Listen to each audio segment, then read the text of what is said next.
The nervous system is what we sense and perceive our general world to be.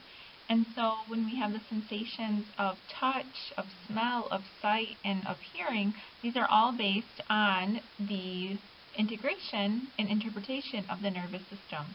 So all of the sensations and the muscle movements are interpreted and controlled by the nervous system, and the nervous system is composed of all the tissue types, but primarily of nervous tissue, of neurons, and of glial cells.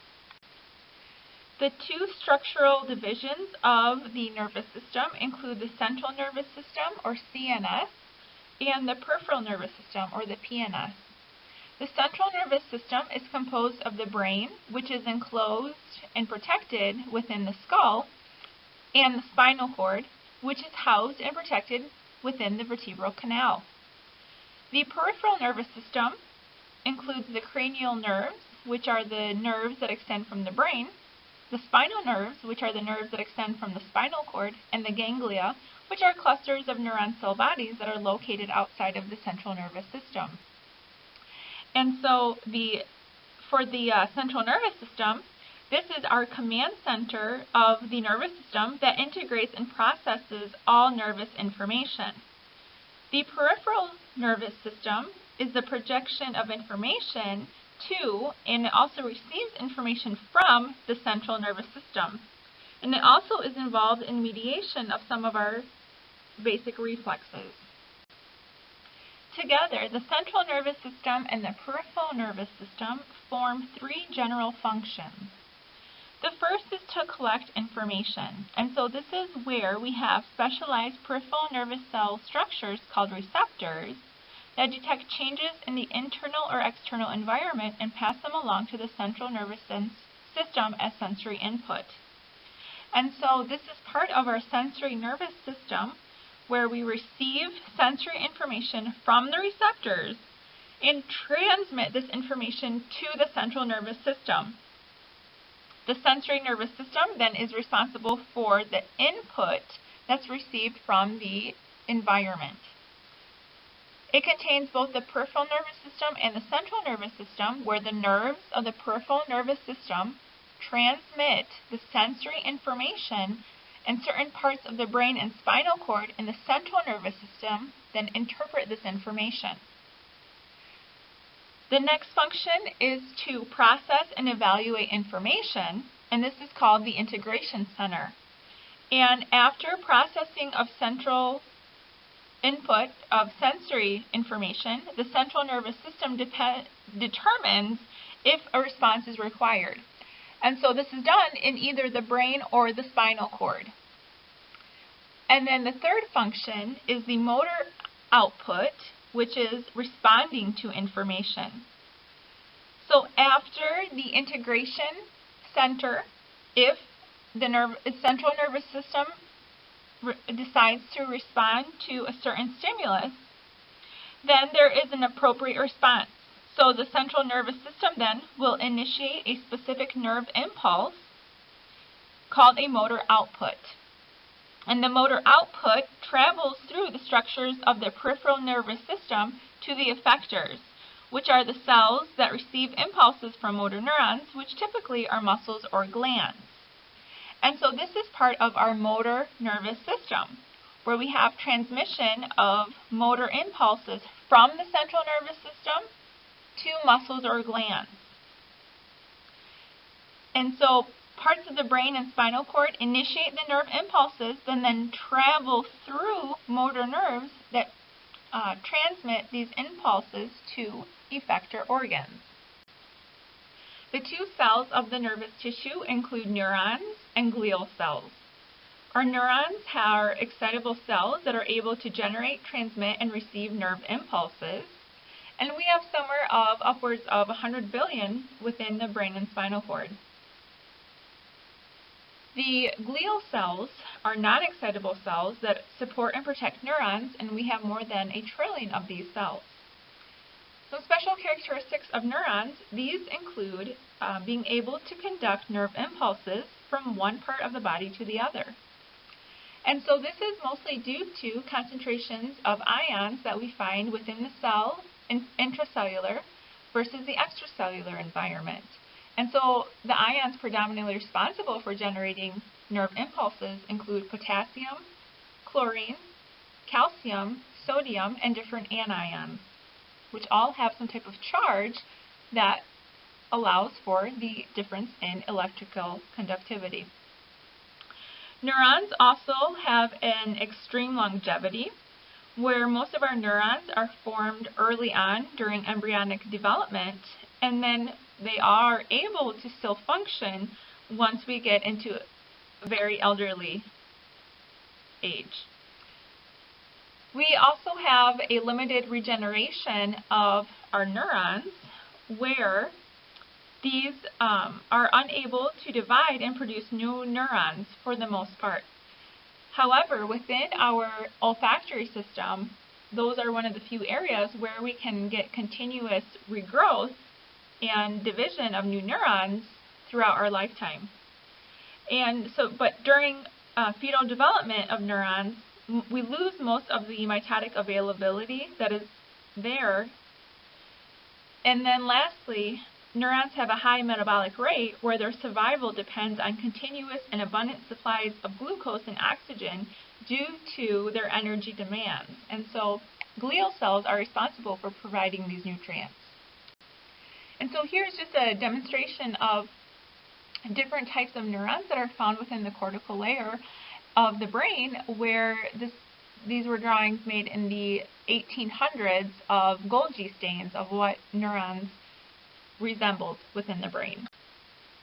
So looking at the structure of a neuron, we start with the cell body, which is also called the soma of a neuron, and this is the control center, and it is responsible for receiving, integrating, and sending nerve impulses. The cell body is enclosed by a plasma membrane, and it contains the cytoplasm that surrounds the nucleus. There are several mitochondria that are present because of the large energy demands and the large amounts of ATP that need to be produced in neurons. There are also large numbers of free ribosomes and rough ER that produces proteins for active neurons. The dendrites tend to be shorter and smaller processes that branch off of the cell body, and some neurons only have one dendrite, while others have many dendrites. Dendrites conduct nerve impulses toward the cell body, where they receive input and then transfer it to the cell body for processing. The more dendrites a neuron has, the more nerve impulses that a neuron can receive from other cells. Then we have this long extension of the cytoplasm, and that is the axon. And most neurons have one axon, but there are very few neurons within the brain that do not have any axons. The axon transmits a nerve impulse away from the cell body toward another cell, and so the axon transmits output information to other cells, such as other neurons or other effector organs, such as glands or muscles. And then synapses are the site of communication between neurons, and these occur at the synaptic knobs, which are the terminal regions of the axons, where they can communicate with other neurons, or they can communicate with effector organs such as glands or muscles. With the structural classifications of neurons, there are anaxonic neurons, where these do not have a true axon, and they only have dendrites. And so there are very few of these, and these are found within the brain, and their function is still unknown as to what purpose they serve for the brain. The next one is the unipolar neuron, and so these are commonly found within most sensory neurons, where they can detect stimulus in the form of touch, pressure, temperature, and chemicals. These neurons tend to have single short cell process extensions that directly stem from the cell body, and it looks like a T as a result of the fusion of two processes into one long axon. The bipolar neurons are found within some special sensory neurons, such as in the olfactory system of the nose and the retina of the eye. And these are pretty uncommon, and they have two nerve cell processes that extend directly from the cell body. And then lastly, we have multipolar neurons, and these are the most common type of neurons. And these have multiple nerve processes that extend from the cell body, with typically one axon and many dendrites. And so examples of these include motor neurons and interneurons within the brain and spinal cord. For the functional classification of neurons, we begin with sensory neurons, or called afferent neurons, and these transmit nerve impulses from sensory receptors to the central nervous system. These neurons are specialized to detect changes within the environment, which are called stimuli, in the form of touch, pressure, heat, light, or different chemicals. Most of these sensory neurons within the body are unipolar, but there are a few bipolar neurons, such as within the olfactory epithelium of the nose and the retina of the eye. The cell bodies of unipolar sensory neurons are found outside of the central nervous system and are housed within structures called the dorsal or the posterior root ganglion of the spinal cord.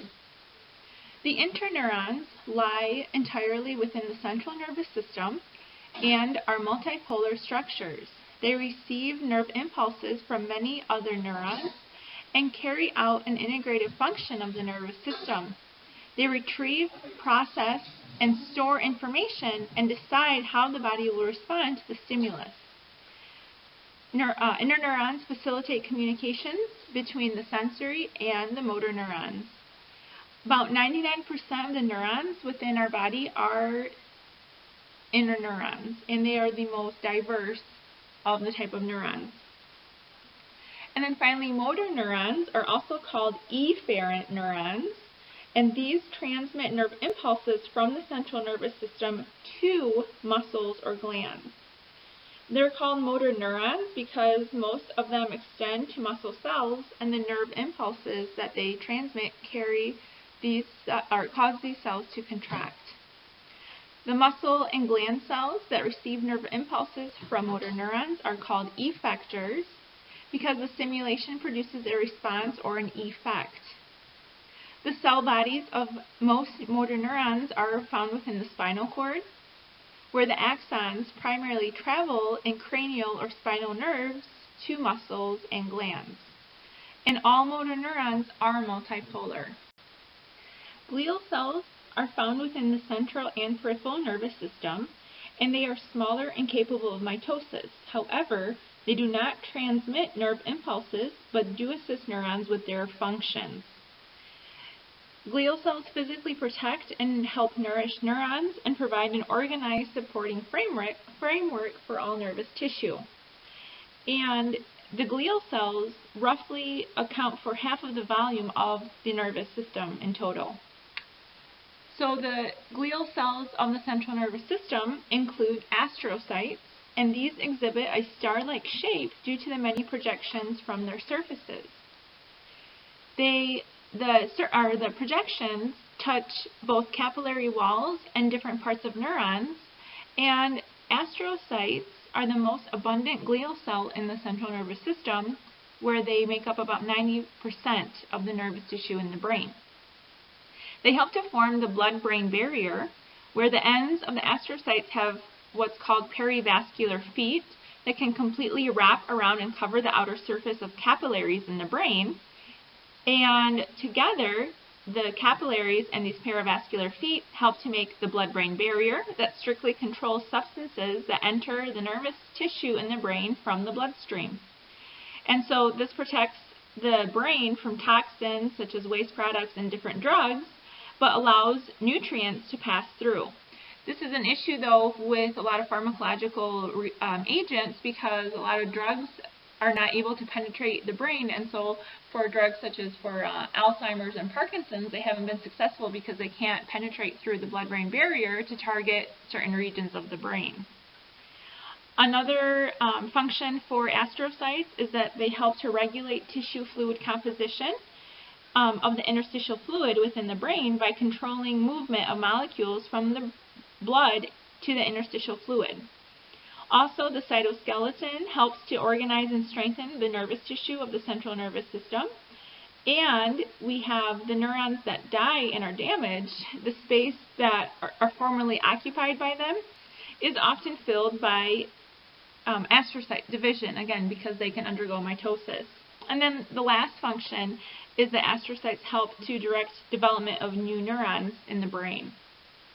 The second type of glial cells are ependymal cells, and these are cuboidal epithelial cells that line the internal cavities or the ventricles of the brain and the central canal of the spinal cord.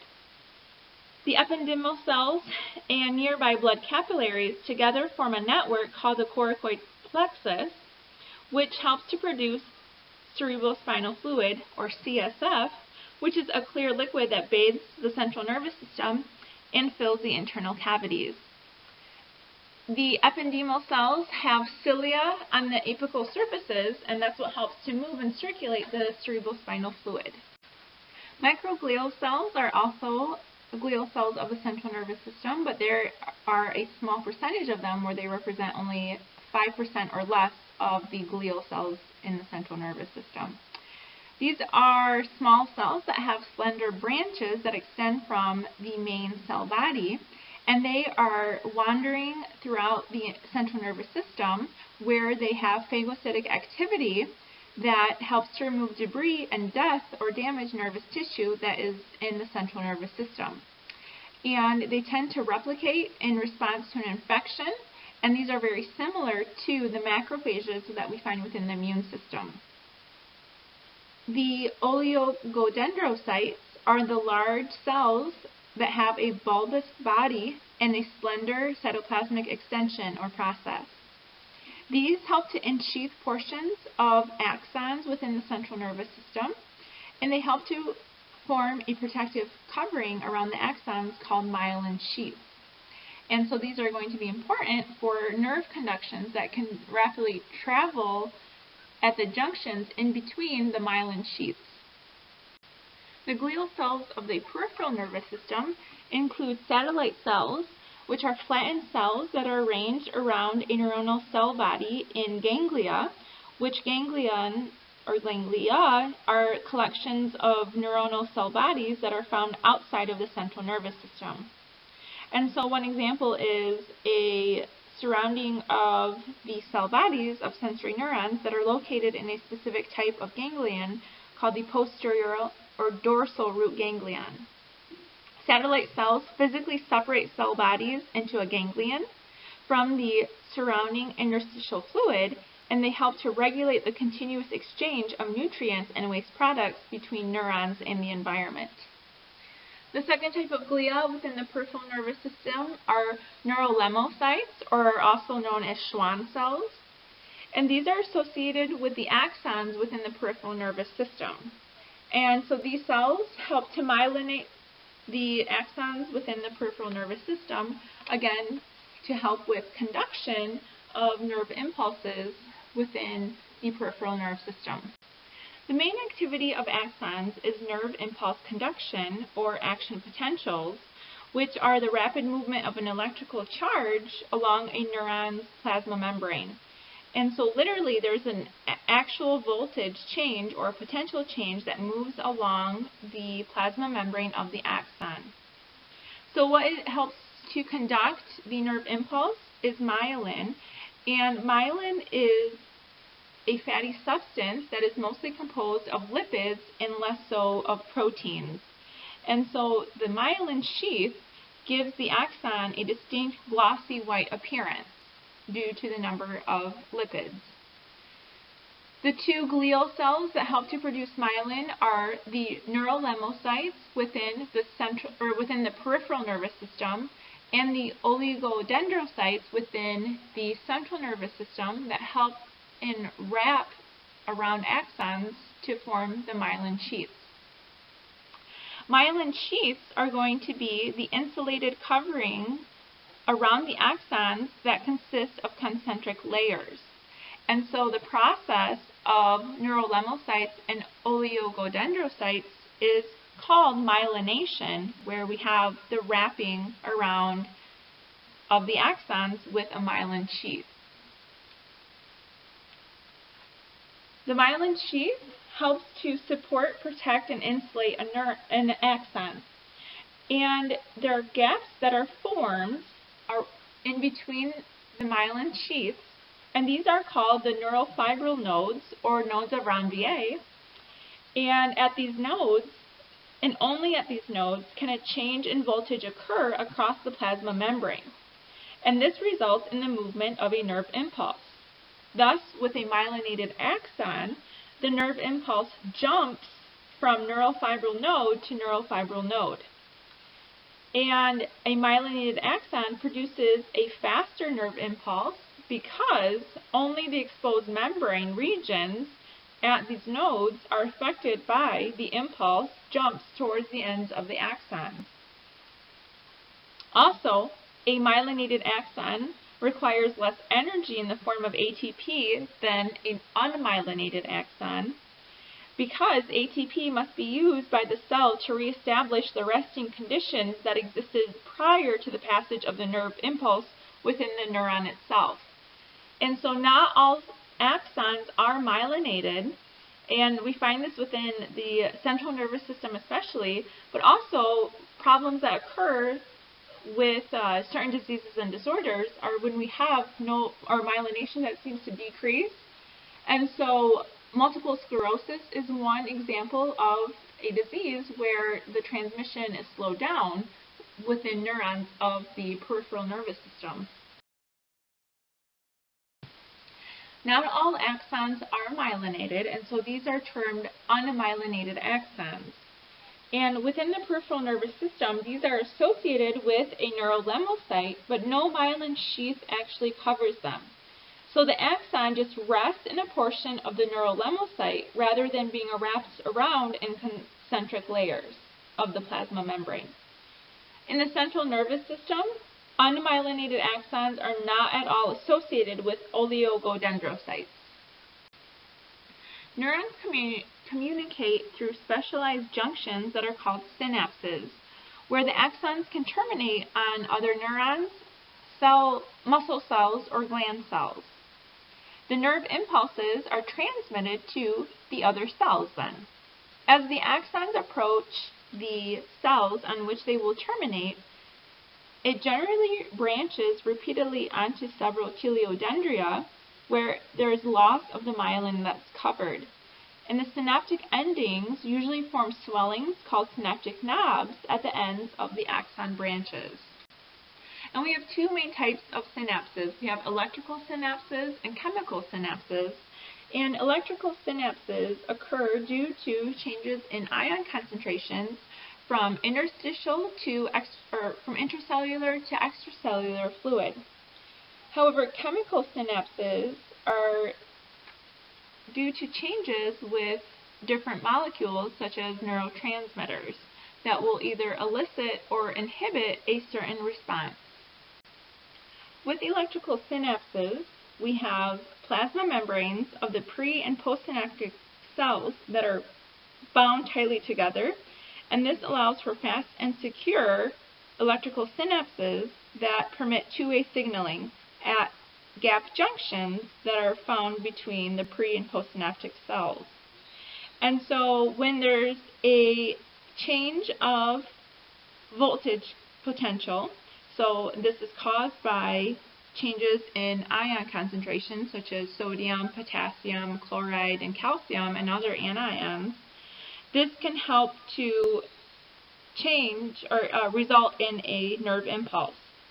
This is quite uncommon within our body, but we do find this between smooth muscle cells, where there are quick, uniform innervation is essential for contraction of that organ, as well as in cardiac muscle at intercalcated disc, again for quick response and uniform conduction of those muscles. With the chemical synapse, we have a neurotransmitter that is released from the presynaptic neuron to receptors on the membrane of the postsynaptic neuron or the postsynaptic cell. And so one of the best examples is with the neurotransmitter of acetylcholine, where motor neurons release this and then onto the effector organ of the muscle or of the gland.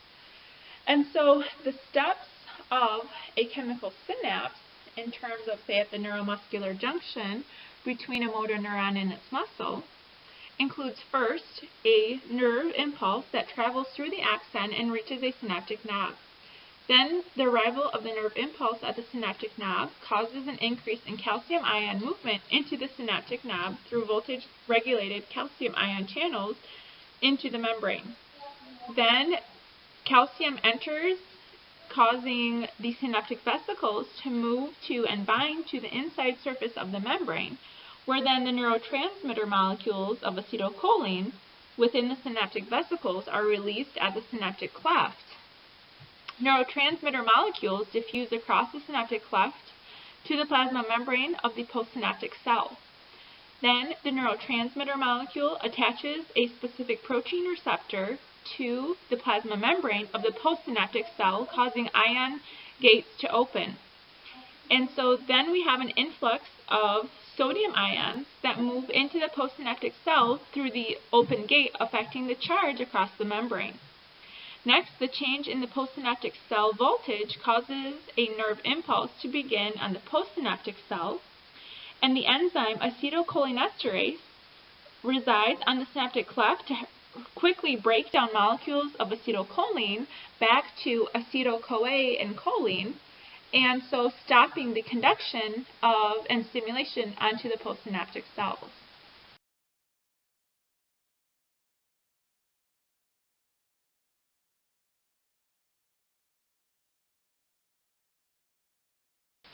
Depending on the neurotransmitter that is released, by the presynaptic cell, the response by the postsynaptic cell can either be excitatory or inhibitory. And so for an excitatory response by the postsynaptic cell, this would elicit the stimulus to continue on, and then there would be some type of reaction by the postsynaptic cell. And so either the neuron will transmit the information or the effector organ will elicit some type of response. Now, if there is an inhibitory response by the postsynaptic cell, this means that once the neurotransmitter binds to the receptors on the postsynaptic cell, the message stops there, and so there's no continuation of the transmission of information. And so this is actually very common within our visual system and within the receptors in our eye, where depending on the light waves that are stimulating certain receptors, that would either elicit a inhibitory response so that our eyes aren't always at their full engagement, that are responsive to, say, dim light in regards to, or in contrast to dark light. To sum up the organization of the central and the peripheral nervous system, this includes having, first of all, some type of sensory stimulus or input that is found from our external environment, such as light, pain, touch, temperature, or pressure, and that then sends information from that stimulus to the central nervous system. And so that first branch is from the peripheral nervous system, which sends that message to then the central nervous system, which is again our brain and spinal cord. And so within our central nervous system, we have some type of integration center, usually with many interneurons that relay this message for the central nervous system to either respond or not to the stimulus that it is elicited upon. And so if our central nervous system depends to act on the stimulus, then that information gets transported back to the peripheral nervous system, where now we have some type of motor output or effector organ that is stimulated and will respond to the original stimulus. So, for instance, if you put your hand or a fork in the electrical socket, the stimulus is the change in voltage and change in chemistry, and so that will stimulate some type of pain, and so the signal goes from the peripheral nervous system, will travel up to the spinal cord to your brain, and then you will respond by removing your hand from that electrical outlet. And so that's your effector organs with the muscles of moving that fork out of the electrical socket. differentiating between the central nervous system and the peripheral nervous system, while we may have a similar function, there are different terms that are responsible for each branch of the nervous system. So when we refer to nerves, these are typically found within the peripheral nervous system, and so these are bundles of nerve fibers which are made up of axons. Whereas in the central nervous system, when we have bundles of axons, these are termed tracts. Within the peripheral nervous system, when we have clusters of cell bodies, these are termed ganglia. And when we have clusters of cell bodies within the central nervous system, these are termed a nucleus or nuclei. And then finally, when we have the difference between gray and white matter will be the nerve cell bodies, whereas the white matter is the collection of the axons, and most of which are myelinated. Again, due to the myelin, which is the fatty or lipid substance, which will have that white appearance. And so typically, that's what we refer to as the white matter.